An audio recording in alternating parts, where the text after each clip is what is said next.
आज हम लोग C++ के बारे में डिस्कस करेंगे।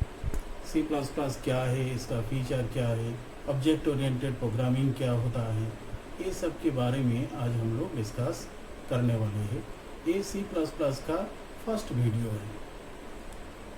तो व्हाट इज C++? C++ ऐसे हम लोग लिखते हैं। हम लोग जानते हैं C लैंग्वेज में I++, G++, K++, ये सब हम लोग पढ़ा है। तो I++ का मतलब I = I+1। सिमिलरली C++ मतलब C = C+1। और ये असाइनमेंट स्टेटमेंट है, और असाइनमेंट स्टेटमेंट राइट और लेफ्ट जस्टिफाइड होता है। C इंडिकेट करता है C लैंग्वेज एंड 1 इंडिकेट करता है class. C language using the concept of class is called C++. C language using the concept of class is called C++.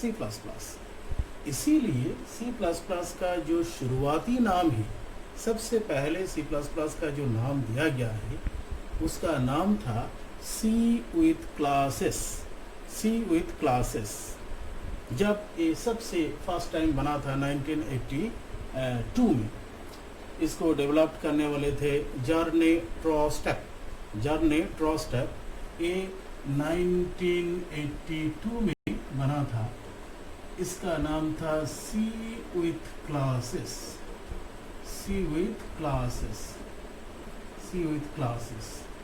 बाद में ANSI American national standard institute इसका नाम change करके रखा C++ इन 1985 में। तो 1985 से इसका नाम बना C++। 1985 से इसका नाम पड़ा है C++। तो this is the extension of C language. तो C लैंग्वेज में प्रॉब्लम क्या था जिसकी वजह से C++ को बनाना पड़ा? C लैंग्वेज में प्रॉब्लम, सबसे इम्पोर्टेंट प्रॉब्लम दो C लैंग्वेज के साथ प्रेजेंट है। एक नंबर प्रॉब्लम C लैंग्वेज में कंपाइलर लिमिटेशन।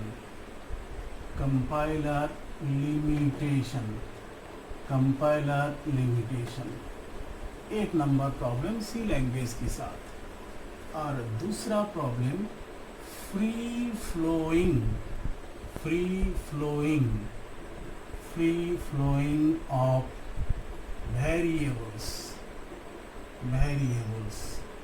Over functions.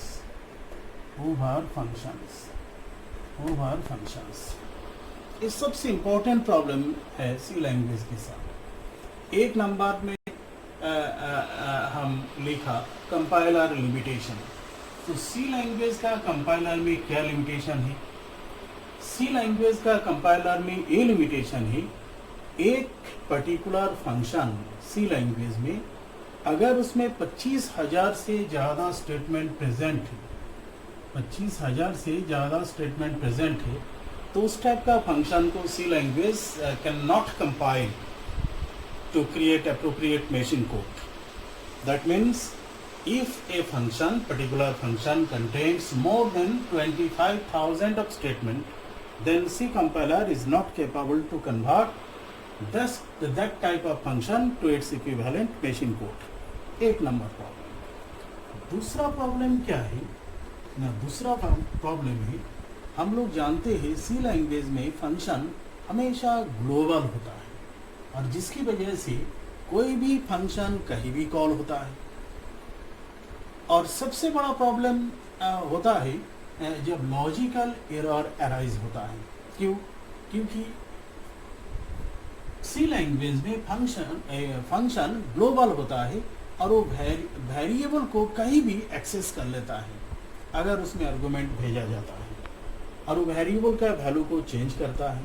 इसीलिए जब कोई लॉजिकल एरर अराइज होता है तो पूरा प्रोग्राम को सर्च करना पड़ता है उस एरर को डिबग करने के लिए।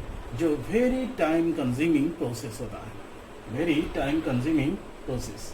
और इसी प्रॉब्लम से बाहर आने के लिए C++ में variable and function, variable and function, variable and functions को, वेरिएबल्स एंड फंक्शंस को हम लोग बाइंड कर दिया। कौन फंक्शन कौन वेरिएबल को हैंडल कर सकता है, उसका एक बाउंड्री हम लोग असाइन किया। और जैसे एक कंसेप्ट अप्लाई किया तो ऑब्जेक्ट का कंसेप्ट डेवलप हुआ, ऑब्जेक्ट का कंसेप्ट डेवलप हुआ। इसका मतलब C++ में फंक्शन एंड वेरिएबल को हम लोग एनकैप्सुलेट कर दिया, बाउंड्री डाल दिया, लोकलाइज कर दिया वेरिएबल को फंक्शन की साथ। अब जिसकी वजह से ऑब्जेक्ट का कंसेप्ट डेवलप हुआ और इसी पॉइंट से C++ का कंसेप्ट डेवलप हुआ। C++ को डेवलप करने के लिए दो प्रोग्रामिंग लैंग्वेज को मर्ज किया गया। सबसे पहला C लैंग्वेज का सिंटैक्स, C लैंग्वेज का सिंटैक्स, C लैंग्वेज का सिंटैक्स, C लैंग्वेज से सिंटैक्स को लिया गया, सिंटैक्स, सिंटैक्स। और सिमुला, सिमुला 67 इससे क्लास का कंसेप्ट को लिया गया। सिंटैक्स C लैंग्वेज से लिया और सिमुला 67 इसे क्लास का कंसेप्ट लिया गया, तब ये बना C with classes, C with classes। इसीलिए C++ में ये कंसेप्ट आया था, C with classes। अब देखा जाता है C लैंग्वेज का जो सिंटैक्स है, C लैंग्वेज का जो सिंटैक्स है ये टाइप 2 सिंटैक्स है, टाइप 2 सिंटैक्स है, जिसको हम लोग बोलते हैं context free, context free grammar, context free grammar, context free grammar. और इस ग्रामर का जो फाउंडर है Noam Chomsky, Noam Chomsky, Noam Chomsky, उन्होंने 4 टाइप का ग्रामर डेवलप किया प्रोग्रामिंग लैंग्वेज के लिए, type 0, type 1, type 2 and type 3। Type 2 grammar जिसको हम लोग बोलते हैं कंटेक्स्ट फ्री ग्रामर, तो C++, जावा, C#, ये सभी कंटेक्स्ट फ्री ग्रामर को फॉलो करता है, टाइप 2 ग्रामर को फॉलो करता है। यही कारण है C++, जावा, C#, ये सब में एक ही टाइप का सिंटैक्स यूज होता है। तो C++ का सिंटैक्स C लैंग्वेज से आया है जो टाइप 2 सिंटैक्स है, जिसको कंटेक्स्ट फ्री ग्रामर हम लोग बोलते हैं। और क्लास का कंसेप्ट सिमुला 67 से आया है। यही दो लैंग्वेज को मर्ज करके C++ को बनाया गया। अब हम लोग पढ़ेंगे C++ ऑब्जेक्ट ओरिएंटेड प्रोग्रामिंग होता है, object oriented, object oriented programming language, object oriented programming language. तो ऑब्जेक्ट ओरिएंटेड प्रोग्रामिंग लैंग्वेज किसको कहा जाता है, किसको बोला जाता है? What is object oriented programming language? तो इसमें सबसे पहला जो वर्ड है जिसको हम लोग लिखा ऊपर में, ऑब्जेक्ट। तो व्हाट इज ऑब्जेक्ट? ऑब्जेक्ट होता क्या है? तो नॉर्मली हम लोग बोलते हैं ऑब्जेक्ट ऐसा एलिमेंट होता है जिसको दूसरे से अलग किया जा सकता है। Objects are those type of element which can be uniquely identified, उसी को हम लोग नॉर्मली ऑब्जेक्ट बोलते हैं। और देखा जाता है कोई भी चीज़ को यूनिकली आइडेंटिफाई करने के लिए उसमें कुछ ना कुछ आइडेंटिफाइंग प्रॉपर्टीज होता है। जैसे कोई पर्टिकुलर स्टूडेंट, उसका नेम, रोल नंबर, क्लास या रजिस्ट्रेशन नंबर, ये सब आइडेंटिफायर है, ये सब आइडेंटिफायर है। ये सब को यूज करके एक पर्टिकुलर ऑब्जेक्ट को हम लोग आइडेंटिफाई करते हैं। मतलब name, roll number, class, year, ये सब आइडेंटिफायर है, जिसको आइडेंटिफाइंग प्रॉपर्टीज कहा जाता है नॉर्मली। इसीलिए कहा जाता है ना सबसे पहला डेफिनेशन हम कहा objects are those type of element which can be uniquely identified. Second definition में ऐसा कहा जा सकता है जितना भी ऑब्जेक्ट है सब यूनिकली आइडेंटिफाई होने के लिए उसमें आइडेंटिफाइंग प्रॉपर्टीज प्रेजेंट होता है और वो एनकैप्सुलेटेड फॉर्म में होता है जिसको बाहर से नहीं देखा जा सकता है। इसीलिए दूसरा डेफिनेशन हम लोग ऐसा बोल सकते हैं encapsulated form, encapsulated form of identifying properties, identifying properties, identifying properties, identifying properties which can be uniquely identified, which can be uniquely identified, which can be uniquely identified। अब ये जो आइडेंटिफाइंग प्रॉपर्टीज है इसको अलग अलग लैंग्वेज में अलग अलग नाम से जाना जाता है। नॉर्मली आइडेंटिफाइंग प्रॉपर्टीज बोलते हैं, सी लैंग्वेज में इसी को वेरिएबल बोलते हैं, सी प्लस प्लस में इसी को डेटा मेंबर बोलते हैं, इसी को डेटा मेंबर। जावा में इसी को हम लोग इंस्टेंस वेरिएबल बोलते हैं, इंस्टेंस वेरिएबल। डीबीएमएस में एट्रीब्यूट और फील्ड बोलते हैं, फील्ड और एट्रीब्यूट। .NET में प्रॉपर्टीज बोलते हैं। तो अलग अलग लैंग्वेज में इसका नाम चेंज होता है। इसीलिए सबसे पहले हम लोग अगर देखेंगे जो ऑब्जेक्ट एनकैप्सुलेटेड फॉर्म होता है, एक नंबर में कहा हम आइडेंटिफाइंग प्रॉपर्टीज मतलब डेटा मेंबर्स।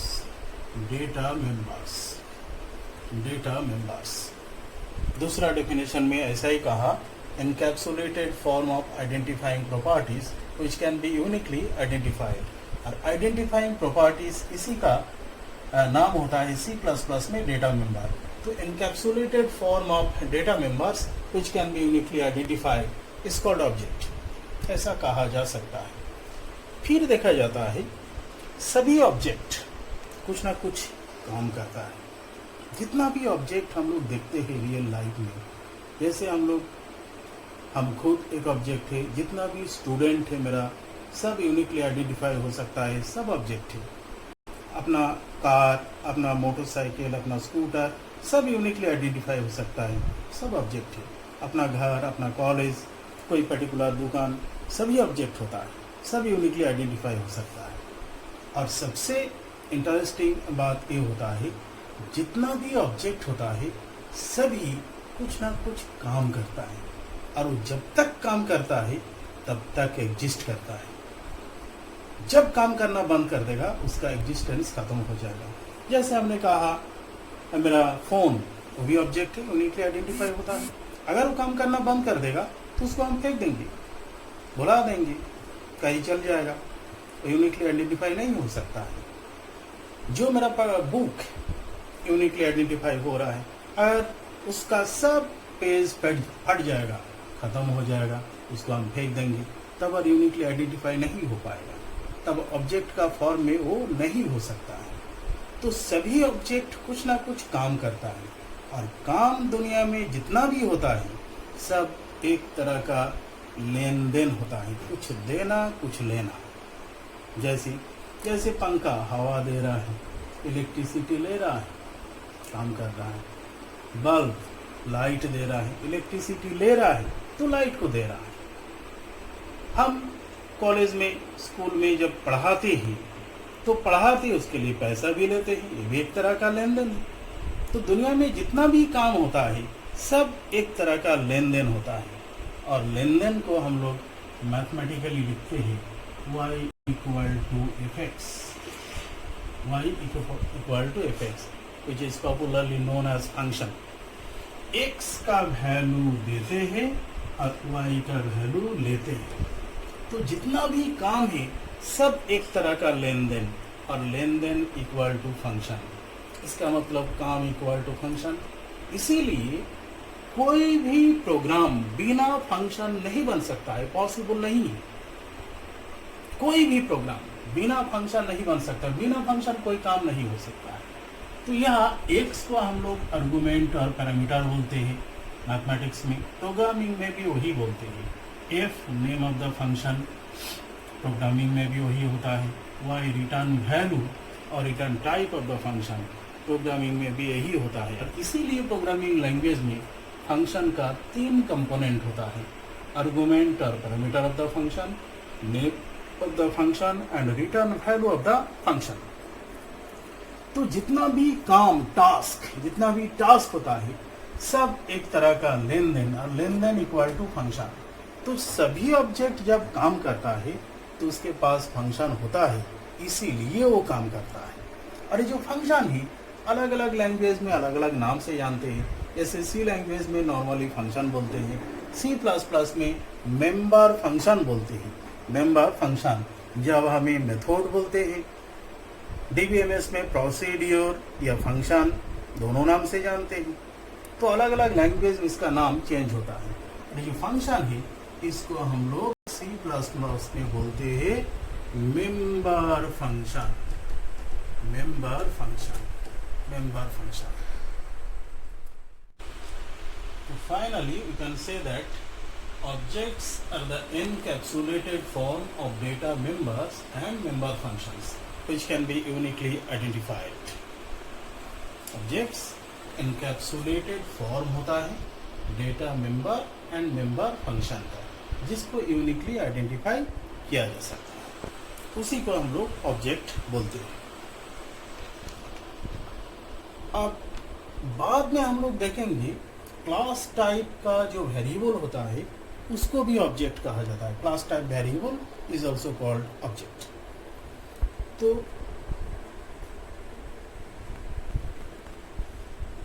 इनकैप्सुलेशन का पर्पस क्या है, हम लोग इनकैप्सुलेटेड फॉर्म में ऑब्जेक्ट को क्यों बनाते हैं, इसके पीछे बहुत सारा फायदा होता है, एडवांटेज होता है इनकैप्सुलेशन का।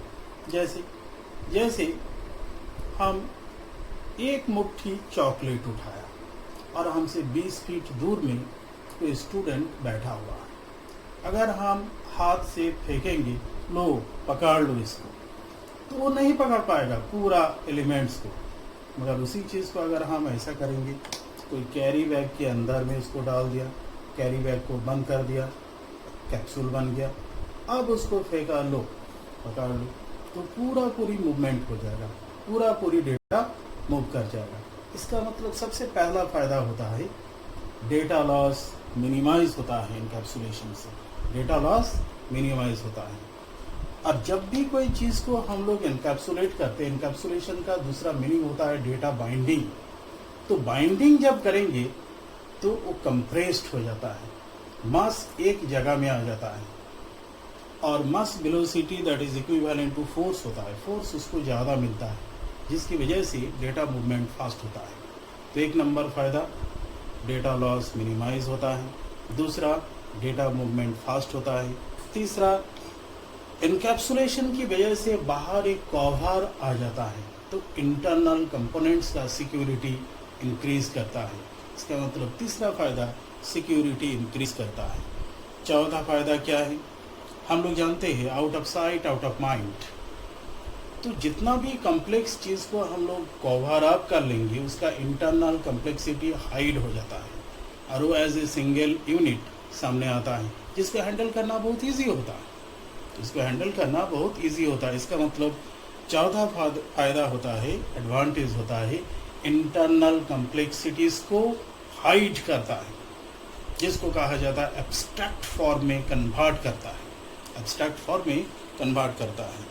और लास्ट फ़ायदा होता है, कोई भी चीज़ को जब हम लोग इनकैप्सुलेट करते हैं तो उसका साइज़ डिक्रीज़ करता है, मतलब प्रोग्राम का स्पेस कॉम्प्लेक्सिटी मिनिमाइज होता है, कंसिक्वेंटली प्रोसेसिंग स्पीड उसका फास्ट होता है, प्रोसेसिंग स्पीड उसका बढ़ता है। तो ये सब इनकैप्सुलेशन का एडवांटेज होता है, जिसकी वजह से हम लोग इनकैप्सुलेट करते हैं। एक नंबर डेटा लॉस मिनिमाइज होता है, दूसरा डेटा मूवमेंट फास्ट होता है, तीसरा सिक्योरिटी इंक्रीज होता है, चौथा इंटरनल कम्प्लेक्सिटी हाइड होता है, और पांचवा स्पेस कम्प्लेक्सिटी मिनिमाइज होता है। ये पांचों इनकैप्सुलेशन का एडवांटेजेस होता है। अब हम सभी ऑब्जेक्ट होता है, ऑब्जेक्ट है, हम लोग सभी ऑब्जेक्ट है।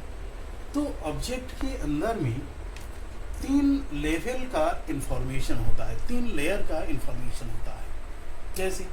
जैसे बहुत सारा इंफॉर्मेशन हम लोग अपने पास रखते हैं, जिसको हम लोग बोलते हैं सीक्रेट इंफॉर्मेशन, जिसको हम लोग कानों कान किसी को खबर नहीं होने देते हैं, जिसको हम लोग बोलते हैं सीने में दफना देते हैं, एकदम पर्सनल प्राइवेट इंफॉर्मेशन। जैसे आजकल हम लोगों को मिलता है एटीएम कार्ड, तो एटीएम का पिन कोड जो सिर्फ हम जानते हैं, बाकी किसी को नहीं पता होता है। और ऐसा इंफॉर्मेशन जिसको हम लोग बोलते हैं एक पर्टिकुलर इंडिविजुअल के लिए, बाकी किसी के लिए नहीं, उसको हम लोग बोलते हैं प्राइवेट इंफॉर्मेशन। प्राइवेट तो ऑब्जेक्ट का पहला जो पार्ट होता है दैट इज प्राइवेट इंफॉर्मेशन। तो प्राइवेट इंफॉर्मेशन बाहर से एक्सेसिबल नहीं होता है। जैसे मेरा पिन कोड, एटीएम का पिन कोड, बाहर से कोई अगर मांगेगा सर दीजिए तो आपका एटीएम का पिन कोड, हम दे देंगे, ऐसा होता है? कभी नहीं होता है, एकदम पॉसिबल नहीं। मतलब बाहर से डायरेक्टली एक्सेसिबल नहीं। और हम ऐसा भी नहीं करेंगे जो ये मेरा एटीएम का पिन कोड है, लो भाई आगे किसी को दे दिया, ऐसा नहीं होता है, ऐसा पॉसिबल नहीं। इसका मतलब प्राइवेट आगे भी मूव नहीं करता है, बाहर से एक्सेसिबल भी नहीं होता है और आगे भी मूव नहीं करता है। आगे मूव करना, इसको हम लोग आगे जब डिस्कस करेंगे तो कहेंगे इनहेरिटेंस, मतलब प्राइवेट इनहेरिट भी नहीं होता है, बाहर से एक्सेसिबल भी नहीं होता है। फिर हम लोग के पास कुछ इंफॉर्मेशन ऐसा होता है जो हम लोग आगे किसी को बोलते हैं, किसी को देते हैं और बोलते हैं अपने तक रखिएगा, मतलब आगे मत बढ़ाओ। जैसे नॉर्मली हम लोग बोलते हैं, कोई भी दोस्तों में ऐसा होता है, कोई भी सीक्रेट इन्फॉर्मेशन बोला और उसको बोल दिया तुम्ही को बताया, तुम किसी को मत बोलना जी, किसी को मत बोलना, ऐसा बोल देते हैं। इसका मतलब क्या? ऐसा इन्फॉर्मेशन आगे बढ़ता है मगर जहाँ तक हम चाहेंगे वहीं तक, तो आगे बढ़ाते हैं और रोक लगा देते हैं। तो रोकने का इंग्लिश क्या होता है? प्रोटेक्ट करना। तो दूसरा होता है प्रोटेक्टेड, ये आगे बढ़ता है जहाँ तक हम चाहेंगे मगर बाहर से डायरेक्टली एक्सेसिबल नहीं है। जैसे हम लोग सुनते हैं, जो किसी को अपना पापा अपना कंपनी में रखवा दिया, किसी को कोई रिलेटिव ने रखवा दिया, ऐसा सुनते हैं। तो ऐसा कब होता है? जब कोई कंपनी में 1-2 अपॉइंटमेंट का बात आता है तो न्यूज़पेपर में उस टाइप का इंफॉर्मेशन प्रोपागेट नहीं होता है। ऐसा सिचुएशन में कंपनी का नोटिस बोर्ड में ये अनाउंसमेंट रहता है और सबको बोल दिया जाता है अगर अपना कोई भाई बहन या कोई रिलेटिव है तो उसको बुला लीजिएगा। तो ऐसा इन्फॉर्मेशन जब घर आके कोई बोलते हैं अपना भाई बहन को, तो बोलते हैं तुम्ही को बताया, किसी को मत बोलना, किसी को मत बोलना। इसका मतलब क्या? वो आगे बढ़ा रहा है, आगे इनहेरिट हो रहा है।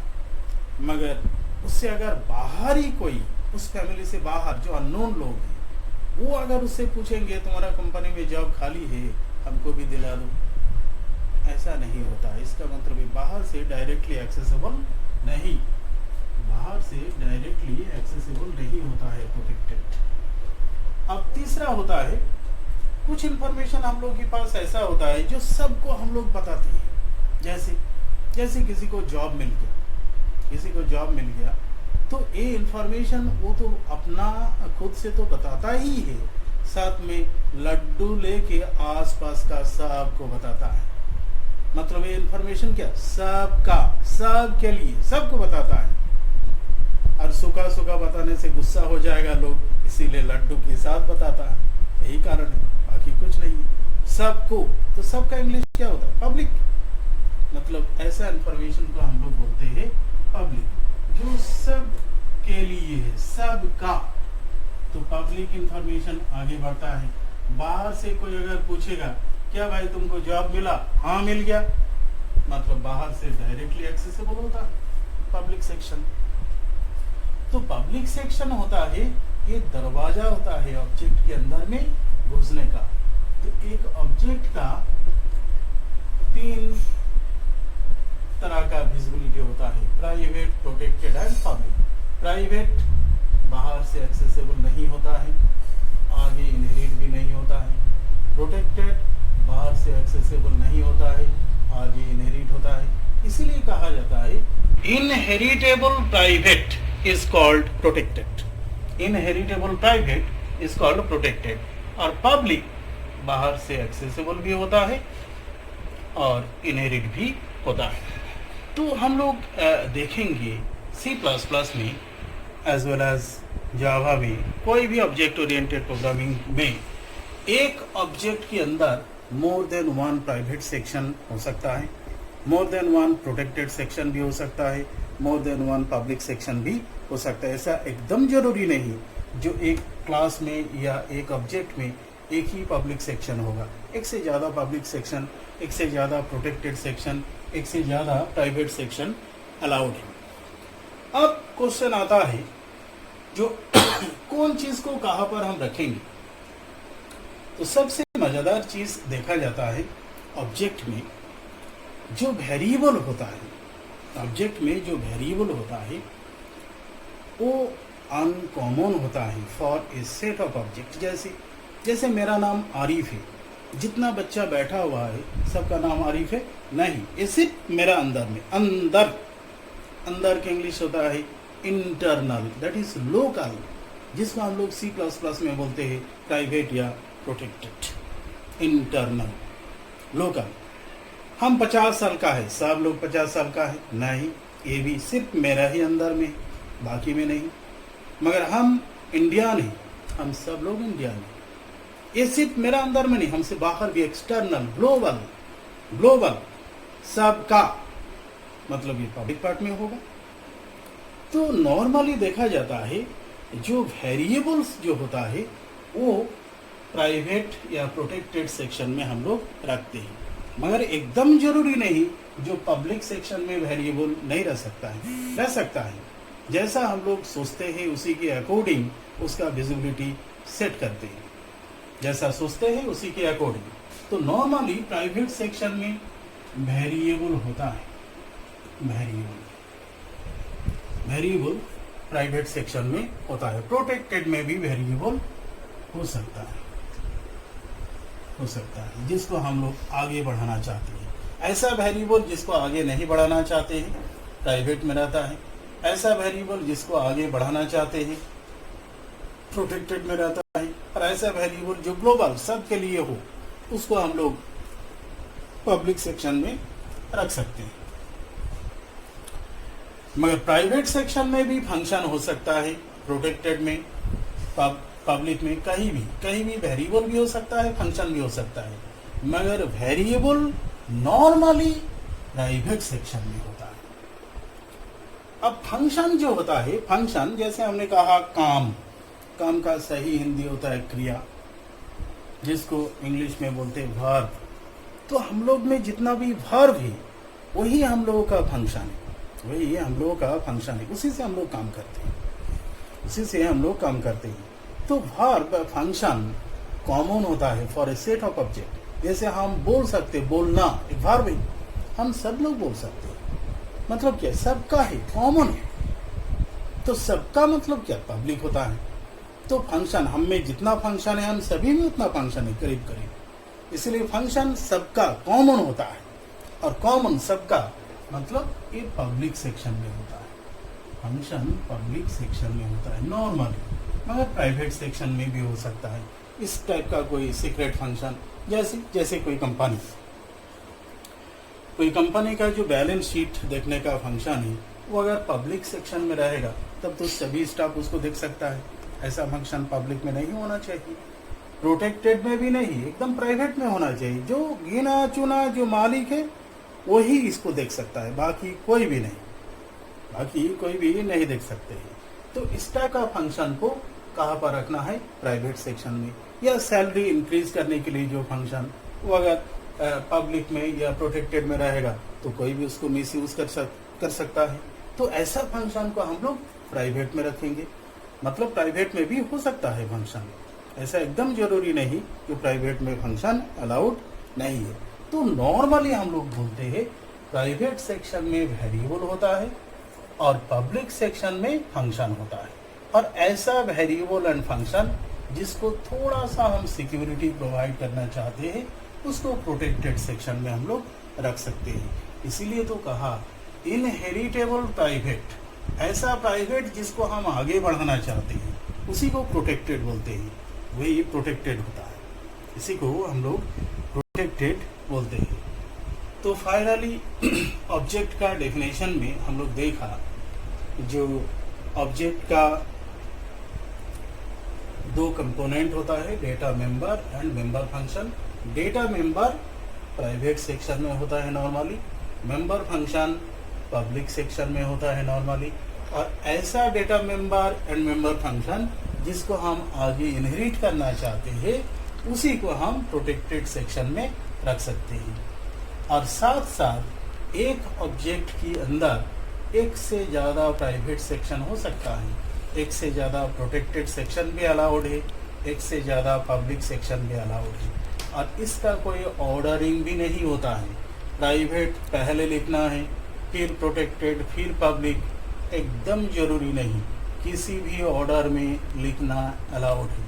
मतलब ये विजिबिलिटी का कोई ऑर्डरिंग नहीं होता है, जैसा यूजर चाहते हैं उसी के अकॉर्डिंग लिख सकता है। अब देखा जाता है ऑब्जेक्ट का जो दो पार्ट है, data member and member function, तो कौन पार्ट कब बनता है। जैसे हमने कहा मेरा नाम आरिफ है, ये कब आया, हम दुनिया में आया उसके बाद आया, तो हम कौन है, हम एक ऑब्जेक्ट है। मतलब ऑब्जेक्ट क्रिएट होता है, उसके बाद डेटा मेंबर उसको मिलता है, उसके बाद ही डेटा मेंबर उसको मिलता है। वो क्रिएट होने से पहले डेटा मेंबर उसको नहीं मिलता है। मगर मेंबर फंक्शन जैसे हम बोल सकते हैं, तो ये फंक्शन कब आया, हम दुनिया में आया उसके बाद ये मेंबर फंक्शन आया। इसका मतलब हमसे पहले दुनिया में जितना लोग था कोई नहीं बोलता था, ये फंक्शन था ही नहीं, ऐसा तो नहीं है। इसका मतलब क्या, फंक्शन ऑब्जेक्ट क्रिएट होने की बाद क्रिएट होता है, ऐसा एकदम नहीं है। कब आया ये फंक्शन, जब दुनिया में पहला इंसान आया। तो इंसान एक टाइप है, एक क्लास है। मतलब क्लास जब क्रिएट होता है उसी टाइम फंक्शन क्रिएट होता है, और ऑब्जेक्ट जब क्रिएट होता है उसी टाइम वेरिएबल क्रिएट होता है, डेटा मेंबर क्रिएट होता है। अब दोनों के बीच में लिंक हो रहा है, जिसकी वजह से एक कंप्लीट ऑब्जेक्ट क्रिएट होता है। फंक्शन एक्चुअली ऑब्जेक्ट के अंदर में होता ही नहीं है। जैसे अगर हम किसी से पूछते हैं, जो आपका समझने वाला फंक्शन कहाँ है, अगर वो दिखाते हैं ये माथा, यही मेरा समझने वाला फंक्शन है, इसका मतलब जो पागल है उसके पास माथा नहीं होता है। अगर यही समझने वाला फंक्शन है तो दोनों के पास माथा है, दोनों को समझना चाहिए था, मगर ऐसा तो नहीं होता है। लिंकिंग डिवाइस होता है, हम लोगों की अंदर में कोई भी फंक्शन नहीं होता है।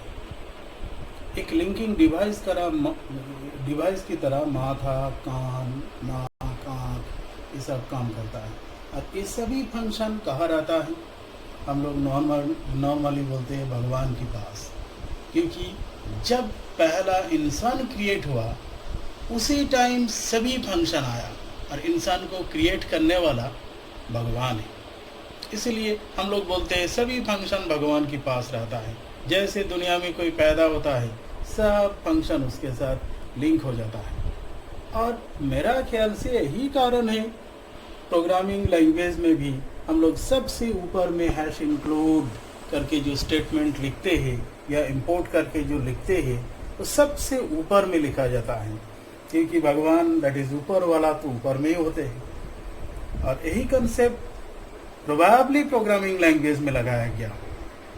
तो नॉर्मली देखा जाता है फंक्शन जब क्लास क्रिएट होता है उसी टाइम क्रिएट होता है, और वेरिएबल डेटा मेंबर जब ऑब्जेक्ट क्रिएट होता है उसी टाइम क्रिएट होता है। अब दोनों के बीच में लिंकिंग होता है जिसको हम लोग एनकैप्सुलेशन बोलते हैं, जिसकी वजह से एक कंप्लीट ऑब्जेक्ट क्रिएट होता है जो प्रोग्रामिंग में as a single component use होता है। और जिस प्रोग्रामिंग लैंग्वेज में ये कंसेप्ट रहता है उसी को हम लोग बोलते हैं ऑब्जेक्ट ओरिएंटेड प्रोग्रामिंग। तो दूसरा डेफिनेशन हम लोग पहुंचेंगे क्लास। क्लास क्या होता है? क्लास क्या होता है? ऑब्जेक्ट के बारे में मोटा मोटी एक आइडिया हम लोग, व्हाट इज क्लास। तो सबसे पहला डेफिनेशन हम लोग ऐसा दे सकते हैं, जो common name of A set of object is called class. जैसे एक क्लासरूम है जिसमें 50 स्टूडेंट बैठा हुआ है। कोई अगर आया बाहर से और हमसे पूछा ये लोग कौन है भाई, तो हम एक ही वर्ड में जवाब देंगे, सब मेरा स्टूडेंट है। तो स्टूडेंट क्या एक सेट का नाम है।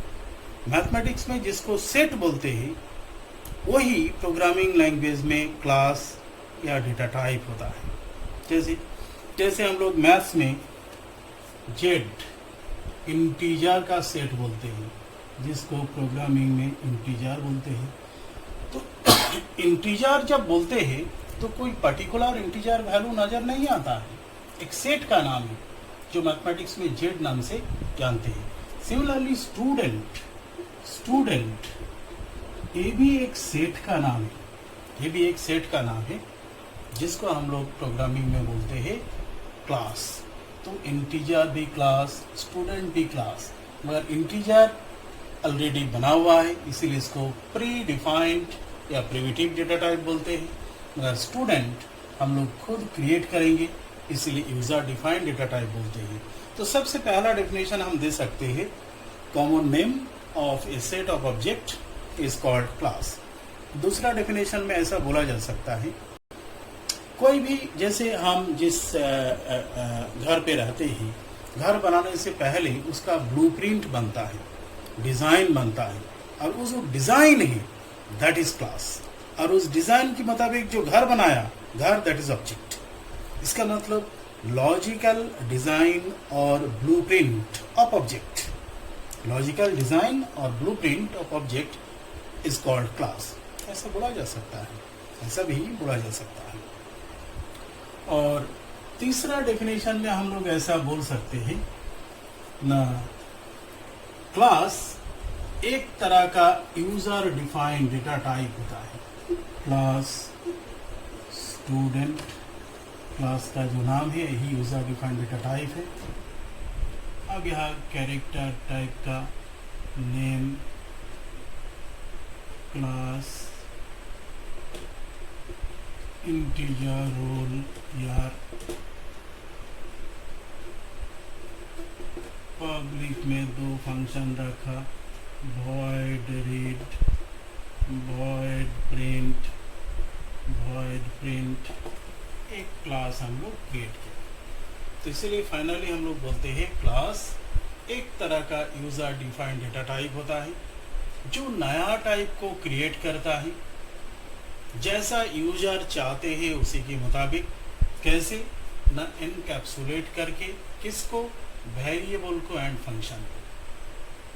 मतलब class is an user defined data type to create new type as the requirement of the user by encapsulating variables and functions in a single unit, उसी को हम लोग बोलते हैं क्लास। और क्लास टाइप का जो वेरिएबल है स्टूडेंट, यस, क्लास टाइप का जो वेरिएबल है that is object,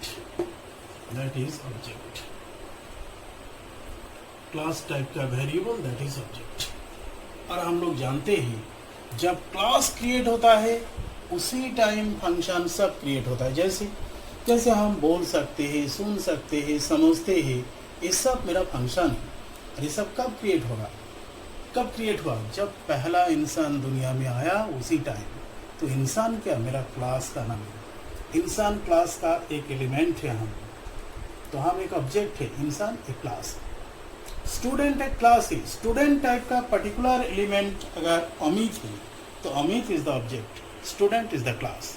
class type का जो एलिमेंट है दैट इज ऑब्जेक्ट, उसी को ऑब्जेक्ट कहा जाता है। तो जब क्लास क्रिएट होता है उसी टाइम फंक्शन सब क्रिएट होता है। इसीलिए क्लास के अंदर में फंक्शन को डिफाइन करना अलाउड है। क्यों? क्योंकि क्लास जब क्रिएट होता है फंक्शन अपना एग्जिस्टेंस बना लेता है, मेमोरी एलोकेट कर लेता है। इसीलिए क्लास के अंदर में फंक्शन को डिफाइन करना अलाउड है। मगर क्लास जब क्रिएट होता है वेरिएबल अपना मेमोरी एलोकेट नहीं करता है। ब्लूप्रिंट में वेरिएबल किसी भी टाइप का मेमोरी एलोकेट नहीं करता है। इसलिए क्लास क्रिएट करते वक्त वेरिएबल में वैल्यू डालना अलाउड नहीं है, ऐसा अलाउड नहीं। क्यों? क्योंकि जब क्लास क्रिएट किया जाता है वेरिएबल अपना मेमोरी एलोकेट नहीं करता है, इसलिए वैल्यू को स्टोर नहीं कर सकता है। वैल्यू कब स्टोर होगा? जब ऑब्जेक्ट क्रिएट होगा तो मेमोरी एलोकेट होगा और उसी में जाके वैल्यू स्टोर हो सकता है, वैल्यू उसमें स्टोर किया जाता है। वेरिएबल कब क्रिएट होता है? ना जब ऑब्जेक्ट क्रिएट होता है तब। इसीलिए ऑब्जेक्ट ओरिएंटेड प्रोग्रामिंग का डेफिनेशन हम लोग ऐसा बोलते हैं, जब क्लास क्रिएट होता है तो फंक्शन अपना मेमोरी एलोकेट करता है। जब ऑब्जेक्ट क्रिएट होता है तो वेरिएबल अपना मेमोरी एलोकेट करता है। वेरिएबल अपना मेमोरी एलोकेट करता है। डेटा मेंबर अपना मेमोरी एलोकेट करता है, डेटा मेंबर। और जब क्लास क्रिएट होता है तो फंक्शन अपना मेमोरी एलोकेट करता है। अब दोनों के बीच में लिंकिंग होता है, जिसकी वजह से कंप्लीट ऑब्जेक्ट क्रिएट होता है। कंप्लीट ऑब्जेक्ट क्रिएट होता है, जो ऑब्जेक्ट प्रोग्रामिंग में as a single component use होता है, उसी को कहा जाता है ऑब्जेक्ट ओरिएंटेड प्रोग्रामिंग। इसका मतलब ये है ऑब्जेक्ट ओरिएंटेड प्रोग्रामिंग ऐसा प्रोग्रामिंग होता है जिसमें जब क्लास क्रिएट होता है उसी टाइम फंक्शन अपना मेमोरी एलोकेट करता है। जब ऑब्जेक्ट क्रिएट होता है उसी टाइम वेरिएबल अपना मेमोरी एलोकेट करता है। अब दोनों के बीच में लिंकिंग होता है, जिसको एनकैप्सुलेशन कहा जाता है, जिसकी वजह से एक कंप्लीट ऑब्जेक्ट क्रिएट होता है, जो प्रोग्रामिंग में as a single component use होता है। उसी को कहा जाता है ऑब्जेक्ट ओरिएंटेड प्रोग्रामिंग। इंग्लिश में अगर बोलोगे तो ऐसा बोलना चाहिए, object oriented programming is that type of programming in which functions allocate their memory at the time of class declaration, and data members, variables, allocate their memory at the time of object declaration. After that, a linking process is performed, which is known as encapsulation, to create a complete object, which is used as a single component in the programming. उसी को हम लोग बोलते हैं object oriented programming. Actually function for a set of object single copy create होता है जब class create होता है उसी टाइम। जैसे जैसे रीड, प्रिंट, दो फंक्शन लिया था स्टूडेंट क्लास में। एक कब क्रिएट होगा? क्लास डिक्लारेशन में। क्लास डिक्लारेशन में कब? at the time of compilation. At the time of compilation. Compilation मतलब फंक्शन हमेशा मेमोरी एलोकेट करता है at the time of compilation when class created. अब वेरिएबल हम ऐसा लिया स्टूडेंट टाइप का S1, S2, S3। तो S1 यहाँ, S2 यहाँ, S3 वेरिएबल कॉमन नहीं होता है, सबके लिए अलग अलग होता है। जितना ऑब्जेक्ट है उतना। यहाँ पर नेम क्लास रोल या नेम, क्लास रोल या नेम, क्लास रोल या